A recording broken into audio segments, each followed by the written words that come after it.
How's it going, everybody? D-Stash here, and this is more of a serious toned video, ladies and gentlemen. We have hit a cornerstone of gaming, that being the new Battlefield game, so let's jump right into it. Now, this is insane. Battlefield 2042's Portal game mode, it's one of 3 game modes we're getting. Of course, we're getting All Out Warfare, which is your base game, and then we have the Hazard Zone, which is some type of battle royale more akin to Back to Tarkov or Escape from Tarkov. Sorry, I've never actually played that game. I want to, but, I haven't gotten to it yet. But we have this third game mode called Portal, and I just gotta say, I am enthralled by it, for the lack of a better word. Just wow. The fun, free-form factor of Halo Customs has finally made its way to a Battlefield game, and I am so happy for it. So what is Battlefield Portal? Well, for the uninitiated, Battlefield Portal is basically almost every previous Battlefield game put into Battlefield 2042. Really, I remember before Battlefield 2042 was announced, there were rumors about the next Battlefield, that being 2042, being a combination of every Battlefield. And when we first got the Battlefield 2042 trailer, I was like, well, I guess those rumors weren't right. But no, they were right.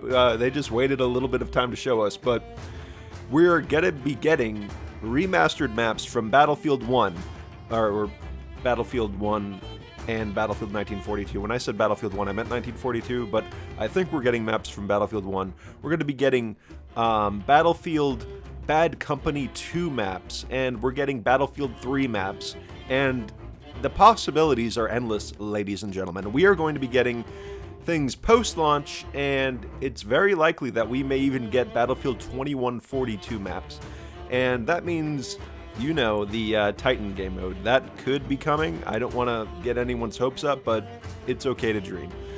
Now, I know that this is a Halo channel, but what I really love about Halo is the custom games aspect, and that has finally found its way into Battlefield. Now, before, we've had mod support for Battlefield where we could make things like Project Reality, really realistic sim versions of Battlefield in the past, specifically Battlefield 2 and 3 mostly. I know that Battlefield 4 recently got some mod tools made by the community, and those are great, but it's great that DICE has finally said, hey, we're just going to put these tools in the game and let people have fun with them. And I've been waiting a long time for this, because can you really think of any other console shooter that has the flexibility and customization of Halo multiplayer? I can't think of anything. Ever since Halo 3 came out, none of the other shooters have really followed suit in the pursuit of just player choice in how they play their game. And it seems finally, after all these years, Battlefield 2042 is finally giving that to us. So the sandbox is bigger than ever before and rife with opportunity and customization. Now, what does all this mean? Well, basically, you could take World War II soldiers and plop them on Caspian border and have them fight modern-day soldiers. Or, if you're feeling a little old school, you could be in a World War II map and have just World War II. Or, you could go to a Battlefield Bad Company map with modern soldiers and have World War II soldiers show up with knives, and then have the Battlefield Bad Company soldiers have defibrillators, and they can fight to the death. It's basically anything you can really imagine at this point.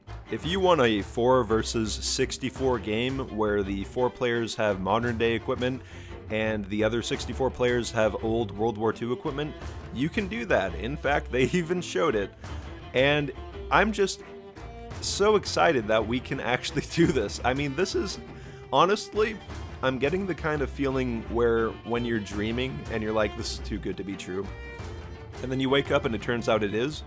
But I've been pinching my left arm for about 3 hours now, and I haven't woken up yet, so I'm pretty sure that I'm not dreaming, and this is just crazy. Now, of course, you may have inferred this from what I've been saying, but not only can you mix and match different time periods, you can also mix and match the different equipment, vehicles, and class specifications of the specific game that you're playing on.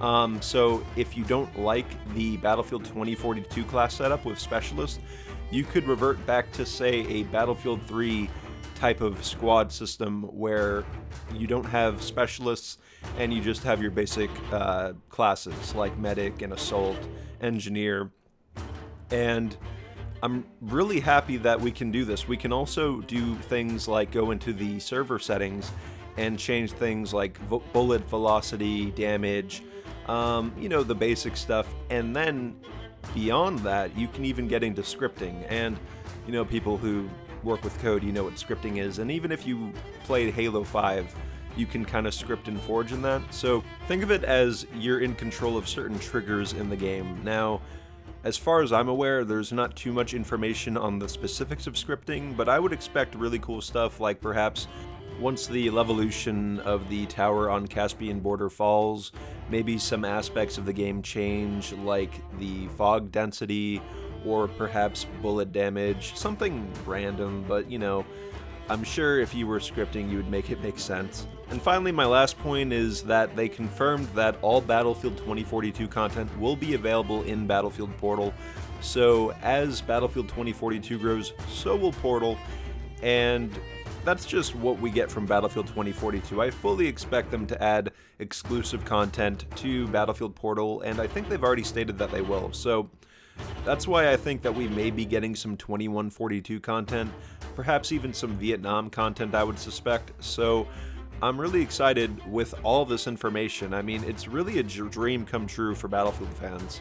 A lot of this stuff couldn't even be created on PC with the current Battlefield games, but now the floodgates are open, and I think a lot of interesting communities are going to arise from this, both creation of the different game modes, but also certain groups that prefer maybe more tactical shooters. So we might see something like Project Reality spring out of this, some type of uber realistic server where you play kind of like Arma, some milsim groups, and maybe some party people too. Maybe there's going to be some low gravity lovers, and maybe we're going to be bunny hopping on Caspian Border. But aside from that, that's really all I got for you guys today. Hope you enjoyed the video. I really want to hear what you guys think of all this. I mean, I think it's really exciting, and I'd love to hear your thoughts on game mode ideas, as well as what you think of all of this, if you think it's a good thing, and maybe if you think it's a bad thing. I don't know why you would, but I don't know, maybe you think it's too bloated, or maybe you think it's detracting attention from the main game, but don't be a sore loser. Anyways, this was D-Stosh, and remember, if you liked the video, please like it, and if you really liked it, try subscribing. I'll see you in the next one. D-Stosh out.